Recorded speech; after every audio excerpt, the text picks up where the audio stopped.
ഈശോമിശിഹായ്ക്കും സ്തുതിയായിരിക്കട്ടെ. ഈശോയിൽ സ്നേഹം നിറഞ്ഞവരെ, ഞാനിപ്പോൾ നിൽക്കുന്നത് തെലുങ്കാനയിലെ കമ്മം എന്നൊരു മിഷനിലാണ്. നമ്മൾ കേരളത്തിൽ നിന്ന് കേരളത്തിൽ വളർന്നു വന്ന എല്ലാ വിശ്വാസികളും, കത്തോലിക്ക വിശ്വാസികൾക്ക് വിശ്വാസത്തിലാണെങ്കിലും പ്രാർത്ഥനയിലാണെങ്കിലും ഒക്കെ വളരാനായിട്ട് ഒത്തിരിയേറെ സാഹചര്യങ്ങളും സാധ്യതകളൊക്കെ ഉള്ളവരാണ്. എങ്കിൽ പക്ഷെ ഞാനും നിങ്ങളും ഓരോരുത്തരും ഈശോയിൽ നിന്ന് ഒത്തിരിയേറെ അകന്നു പോകുന്ന ഒരു ജീവിത സാഹചര്യങ്ങളാണ് ഇന്നും ജീവിച്ചുകൊണ്ടിരിക്കുന്നത്. പക്ഷെ ഞാനിന്നിവിടെ ആയിരിക്കുമോ പ്രിയ സഹോദരി സഹോദരങ്ങളെ, ദൈവം തെരഞ്ഞെടുത്ത ഒരു പുതിയ ഇസ്രയേൽ ജനത്തോടു കൂടെയാണ് ഞാനിന്നായിരിക്കുന്നത്. അവർ ഈ ഒരു നോമ്പ് ഉപവാസ സമയത്ത് ഈശോയെ ഒത്തിരി അടുത്ത് അനുധാവനം ചെയ്യുന്നത് കാണാനായിട്ട് വളരെ കൗതുകവും വളരെ സന്തോഷമാണ്. കണ്ണീര് അണിയിപ്പിക്കുന്ന ഒരു ജീവിത രീതിയാണ് അവർ ഈ ഒരു നോമ്പ് ഉപവാസ കാലത്ത് അവർ എടുക്കുന്നതും അവരുടെ ജീവിതത്തിൽ അവർ സ്വീകരിക്കുന്നതും. ആ ഒരു കാഴ്ചയിലേക്ക് നമുക്ക് കടന്നു പോകാനായിട്ട് പരിശ്രമിക്കാം.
ഞാനിപ്പോൾ ഉള്ളത് ഞങ്ങളുടെ ഇടവകയുടെ കീഴിലുള്ള കോളനിയിലാണ്.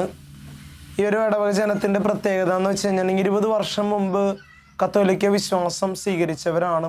പക്ഷേങ്കിൽ ഒരു 7 വർഷത്തോളം ഇവർക്ക് അച്ഛന്മാരുടെ ഒരു അസാന്നിധ്യത്തിൽ ആ ഒരു വിശ്വാസത്തിൽ നിന്ന് ഒത്തിരിയേറെ അകന്നെങ്കിലും ഒത്തിരിയേറെ മക്കൾ ഈ ഒരു പള്ളിയിലേക്ക് വരാനോ അങ്ങനെ താല്പര്യം പ്രകടിപ്പിക്കാതെ മറ്റു മന്ത്രങ്ങളും പൂജകളൊക്കെ ആയിട്ടൊക്കെ മുമ്പോട്ട് പോയിരുന്ന ഒരു ജനസമൂഹമായിരുന്നു. ഇപ്പോൾ 1 വർഷമായി ലാസ്ലറ്റ് സഭയ്ക്ക് ഈ ഒരു മിഷൻ പോൾ മൈപ്പാൻ പിതാവ് തന്നിട്ട് ഈ ഒരു മിഷൻ തുടങ്ങിയതിന് ശേഷം ഒത്തിരിയേറെ മക്കൾ ഈ ഒരു ദൈവസ്നേഹത്തിലേക്ക് വരാനും ഇപ്പോൾ വളരെ സന്തോഷത്തോടു കൂടെ ഏതൊരു കാര്യങ്ങൾക്കാണെങ്കിലും ഉപവാസ പ്രാർത്ഥനകൾക്കാണെങ്കിലും വിശുദ്ധ കുർബാനകൾക്കാണെങ്കിലും ഓടി വരാനായിട്ട് അവർ താല്പര്യം പ്രകടിപ്പിക്കുന്നുണ്ട്. പ്രത്യേകിച്ച് ഇവിടെ കണ്ടുവരുന്ന ഒരു വലിയൊരു വിശ്വാസ പരിശീലനം, ഒരു ദീക്ഷ എന്നാണ് അതിനെ വിളിക്കുന്നത്. ഈ ഒരു ദീക്ഷ എടുക്കുന്ന സമയത്ത് അവർ ഈ ഒരു നോമ്പുകാലം മുഴുവനും വിഭൂതി ബുധനാഴ്ച തുടങ്ങി ഈസ്റ്ററിന് മുമ്പുള്ള ശനിയാഴ്ച വരെയും അവർ നൊയമ്പും ഉപവാസവും പ്രാർത്ഥനയായിട്ട് തന്നെ മുമ്പോട്ട് പോകും.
ഈ ഒരു ദീക്ഷ എടുക്കാനായിട്ട് ഒത്തിരിയേറെ നിയമങ്ങൾ ഉണ്ട്. അത് ഓരോരോ രൂപതകളിൽ അവിടുത്തെ മെത്രാൻ വഴിയായിട്ട് കൊടുത്തിരിക്കുന്ന നിയമങ്ങളാണ് ഇതെല്ലാനും. പ്രത്യേകമായിട്ട് ഈ നോമ്പ് ഉപവാസ കാലങ്ങളിൽ എല്ലാ ദിവസവും കാലത്തെ അവർ പരിശുദ്ധ ജപമാലയ്ക്കും വിശുദ്ധ കുർബാനയിലും പങ്കെടുത്തതിന് ശേഷമേ അവരവരുടെ പണികൾക്ക് പോകാനായിട്ട് പറ്റുള്ളൂ. പണിയെല്ലാം കഴിഞ്ഞ് വന്നു കഴിയുമ്പോൾ രാത്രിയിൽ വിശുദ്ധ കുരിശിൻ്റെ വഴി തീർച്ചയായിട്ടും അവർ വന്ന് ചെല്ലുകയും പ്രാർത്ഥിക്കുകയും ചെയ്യും. അതേപോലെ തന്നെ ദിവസത്തിൽ 2 നേരം ഇവർ ഉപവസിക്കുകയും വൈകിട്ട് 1 നേരം മാത്രം കഴിക്കുന്ന വിശ്വാസികളെയാണ് ഈ ഒരു നോമ്പ് ഉപവാസ കാലങ്ങളിൽ ഇവിടെ നമുക്ക് കാണാനായിട്ട് കഴിയുക. നോമ്പ് ഉപവാസ കാലങ്ങളിൽ അവർ ശാരീരിക ബന്ധങ്ങളിലൊന്നും ഏർപ്പെടുകയില്ല. ഏതെങ്കിലും ദുശ്ശീലങ്ങളുള്ള വ്യക്തികളോ അല്ലെങ്കിൽ മദ്യപാനം, പുകവലി, അത്തരത്തിലുള്ള ദുശ്ശീലമുള്ള വ്യക്തികളൊന്നും, പ്രത്യേകിച്ച് ഇത്തരത്തിലുള്ള കാര്യങ്ങളിലൊന്നും അവർ വ്യാപൃതരാവാതെ എത്രത്തോളം ഈശോയുടെ സ്നേഹത്തിലേക്ക് ആഴപ്പെടാൻ പറ്റുമോ അത്രത്തോളം സ്നേഹത്തിൽ ആഴപ്പെടുന്ന ഒരു കാലമാണ് ഈ ഒരു ദീക്ഷ എടുക്കുന്ന കാലം. പിന്നെ അവരാഴ്ചയിൽ ഒരിക്കലെങ്കിലും കുമ്പസാരിക്കണം എന്നാണ് പറയുന്നത്. ഈ ഒരു ദീക്ഷ എടുക്കുന്ന സമയത്തിൽ ഏതെങ്കിലും ഒരു ദിവസം ഏതെങ്കിലും ഒരു തീർത്ഥാടന കേന്ദ്രത്തിൽ പോവുകയും പ്രാർത്ഥിക്കുകയും ചെയ്യണമെന്ന് കൂടെ ഒരു നിയമമുണ്ട്. അതേമാതിരി തന്നെ ഉപവാസത്തിലൂടെ അവർ മാറ്റിവെക്കുന്ന കാശ് ഏതെങ്കിലും പാവപ്പെട്ടവരെ സഹായിക്കാനോ അല്ലെങ്കിൽ വികാരിയച്ഛൻ്റെ കയ്യിലൂടെ മറ്റുള്ളവർക്ക് ഏതെങ്കിലും ഒരു സഹായം ചെയ്യാനായിട്ട് അവർ പരിശ്രമിക്കുകയും ചെയ്യും.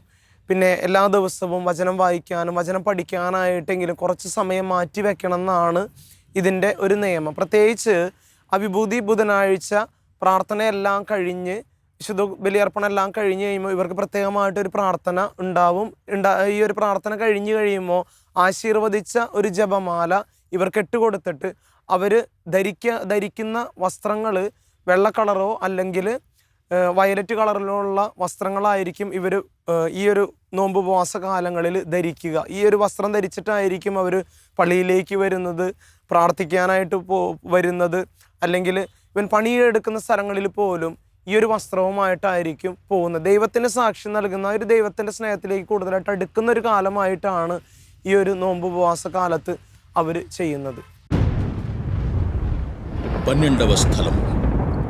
యేసు ప్రభువు 3 గంటల పాటు భూమికి ఆకాశానికి మధ్యలో వేలాడి ప్రాణమును విడుచుట.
ഈ ഒരു കുരിശിൻ്റെ വഴി ആദ്യത്തെ ദിവസത്തിൽ തന്നെ ഈ മക്കളുടെ ഇടയിൽ എന്തെങ്കിലും ഭിന്നിപ്പുകളോ അല്ലെങ്കിൽ ഐക്യതയോട് ജീവിക്കാനായിട്ട് തടസ്സമായിട്ട് നിൽക്കുന്ന ഏതെങ്കിലും പ്രശ്നങ്ങൾ അവരുടെ കുടുംബത്തിലോ അല്ലെങ്കിൽ സമൂഹത്തിലുണ്ടെങ്കിൽ തന്നെയും ഈ ഒരു കുരിശിൻ്റെ വഴി കഴിയുമ്പോൾ തന്നെ ആ ദൈവസ്നേഹത്തിലേക്കും പരസ്പര സ്നേഹത്തിലേക്കും പ്രത്യേകിച്ച് ലാസലറ്റ് സഭയുടെ സ്ഥാപക സിദ്ധിയായ ആ ഒരു അനുരഞ്ജനത്തിലേക്ക് ദൈവമായിട്ടും മനുഷ്യരായിട്ടും പ്രകൃതിയായിട്ടുള്ള ആ ഒരു അനുരഞ്ജനത്തിലേക്ക് നടന്നെടുക്കാനായിട്ടുള്ളൊരു കാലമായിട്ട് ഈ മക്കളൊരുങ്ങുകയും അങ്ങനെ പരസ്പരം അനുരഞ്ജനപ്പെട്ട കുടുംബത്തിലും സമൂഹത്തിലും ആ ഒരു സ്നേഹത്തിലേക്ക് വളരുന്നൊരു കാലമായിട്ട് ഈ നോമ്പ് ഉപവാസകാലത്തെ പ്രായശ്ചിത്തവും പരിത്യാഗവും വഴിയായിട്ട് അവർ അനുഷ്ഠിക്കാറുണ്ട്. എന്തെങ്കിലും പ്രശ്നങ്ങളൊക്കെ ഉണ്ടെങ്കിൽ പരസ്പരം പറഞ്ഞു തീർക്കാനും ആലിംഗനം ചെയ്യാനും ഒരു സ്നേഹത്തിലേക്ക് വളർന്നു വരുന്നൊരു ഒരു പുതിയൊരു ഇസ്രായേലിനെ ഈ മക്കളുടെ ഇടയിൽ ഈ ഒരു ദീക്ഷ സമയത്ത് കാണാനായിട്ട് സാധിച്ചിട്ടുണ്ട്.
ഈശോയുടെ സന്നിധിയിലേക്ക് ഒത്തിരിയേറെ അടുത്തപ്പോൾ ഈ മക്കള് വന്നൊരാഗ്രഹം പ്രകടിപ്പിച്ചു. അവരുടെ കുടുംബ പ്രാർത്ഥന എല്ലാം കഴിഞ്ഞപ്പോൾ പക്ഷെ ഞങ്ങളുടെ ഗ്രാമത്തിൽ വിശുദ്ധ കുർബാനയുടെ ആരാധനയും ആശീർവാദവും ഞങ്ങൾക്ക് തരാൻ പറ്റുമോ എന്നൊരാഗ്രഹം പ്രകടിപ്പിച്ചു കഴിഞ്ഞപ്പോൾ അവരുടെ ഗ്രാമത്തിൻ്റെ വീതിയിൽ ദിവ്യകാരുണ്യ ആരാധനയും വിശുദ്ധ കുർബാനയുടെ പ്രദക്ഷിണവും നടത്താനായിട്ട് ആഗ്രഹിച്ചു. ഒത്തിരിയേറെ കണ്ണീരോടുകൂടെ കത്തോലിക്ക വിശ്വാസികളായ മക്കളും അന്യമതസ്ഥരുള്ള മക്കളൊക്കെ വന്ന് കണ്ണീരോടെ പ്രാർത്ഥിക്കുന്നതും ആ ഒരു ദൈവസ്നേഹം അനുഭവം ആയതും നേരിട്ട് കാണാനും അവരോടൊപ്പം ആ ഒരു പ്രാർത്ഥന അനുഭവത്തിലേക്ക് വളരാനായിട്ട് ഈ ഒരു പ്രത്യേകിച്ച് ഈ ഒരു ദീക്ഷയുടെ സമയത്ത് ദൈവം അതിനായിട്ട് അനുവദിച്ചു. അതനുഭവിക്കാനായിട്ട് ദൈവം പ്രത്യേകമായിട്ട് ഈ മക്കളെയും തെരഞ്ഞെടുത്തു. ചിലപ്പോൾ കുടുംബങ്ങളിൽ നിന്ന് ചിലപ്പോൾ ഒരാളായിരിക്കാം, ചിലപ്പോൾ കുടുംബസമേതവും ദീക്ഷ എടുത്ത മക്കളുണ്ട്. സക്കേബസിനെ പോലെ ആ ഈശോയെ കാണണമെന്ന് ആ കുടുംബത്തിലെ ഒരു വ്യക്തി ആഗ്രഹിച്ചപ്പോൾ ആ ഒരു കുടുംബം ആ ഒരു ദിവ്യകാരുണ്യ ഈശോയുടെ സാന്നിധ്യത്താൽ അനുഗ്രഹിക്കപ്പെട്ടു എന്ന് ഈ ഒരു ഉപവാസ നോമ്പ് കാലത്ത് ഞാൻ വിശ്വസിക്കുന്നു. പ്രത്യേകിച്ച് ഈശോയുടെ സാന്നിധ്യമാണ് അവരുടെ കുടുംബങ്ങളിലേക്ക് ഒരു ദിവ്യകാരുണ്യ ഈശോയുടെ ഈ ദിവ്യകാരുണ്യ പ്രദക്ഷിണത്തിലൂടെ അവരനുഭവിക്കാനും ആ ഒരു അനുഭവം ആ ഒരു ദൈവസ്നേഹത്തിലേക്ക് ആഴപ്പെടുന്ന കുടുംബങ്ങളായിട്ട് ഒരു വ്യക്തിയെടുത്ത ആ ഒരു തീക്ഷ്ണതയിലൂടെ ആ ഗ്രാമത്തിലുള്ള ഓരോ കുടുംബങ്ങളും അനുഗ്രഹിക്കപ്പെടാനായിട്ട് ദൈവം ഇടയാക്കിയെന്ന് ഈ ഒരു നോമ്പ് കാലത്തിൽ ഞാൻ വിശ്വസിക്കുകയാണ്.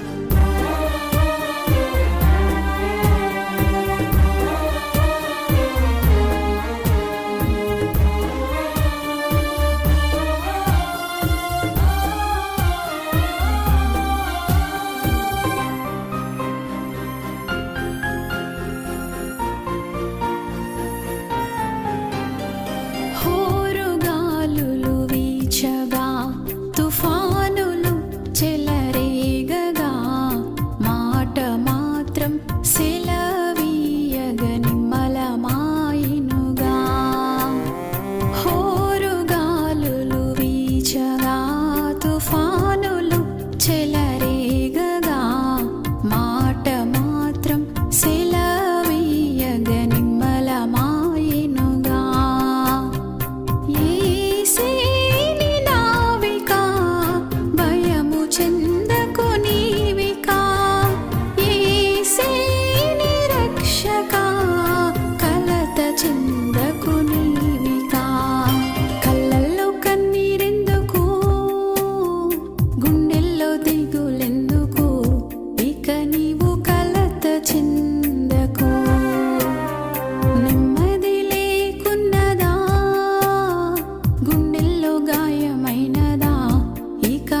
ഈ ഒരു നോമ്പ് ഉപവാസ കാലത്ത് അവരെടുക്കുന്ന ഈ ഒരു ദീക്ഷ അവസാനിക്കുന്നത് നമ്മുടെ ഈ ഒരു ഈസ്റ്റർ തിരുനാളോട് കൂടെയാണ്. പാപത്തിൻ്റെയും മരണത്തിൻ്റെയും മേല് വിജയം വരിച്ച ഔദ്യതനായ ഈശോയുടെ തിരുനാൾ ആഘോഷിക്കുക എന്ന വളരെ സന്തോഷകരമായ ഒരു സുദിനം തന്നെയാണ്.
ആരോഗ്യമുള്ളവർക്കല്ല, രോഗികൾക്കാണ് വൈദ്യനെ കൊണ്ട് ആവശ്യമെന്ന് ഈശോ തന്നെ വചനത്തിലൂടെ പറഞ്ഞു വെക്കുന്നുണ്ട്.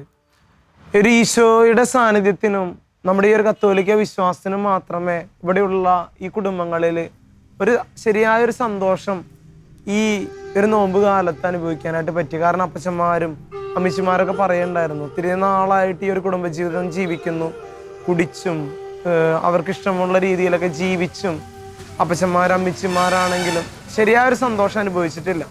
ഒരു 40 ദിവസത്തെ ഈ നോയമ്പിൻ്റെ ഇടയ്ക്ക് ഒരിക്കലും അവരനുഭവിക്കാത്തൊരു സന്തോഷം കുടുംബത്തിൽ അപ്പച്ചന്മാരുടെ ഭാഗത്തുനിന്ന് അമ്മച്ചിമാരുടെ ഭാഗത്തുനിന്ന് മക്കളുടെ ഭാഗത്തുനിന്നാണെങ്കിൽ അവരനുഭവിക്കാനായിട്ട് ഇടയായി.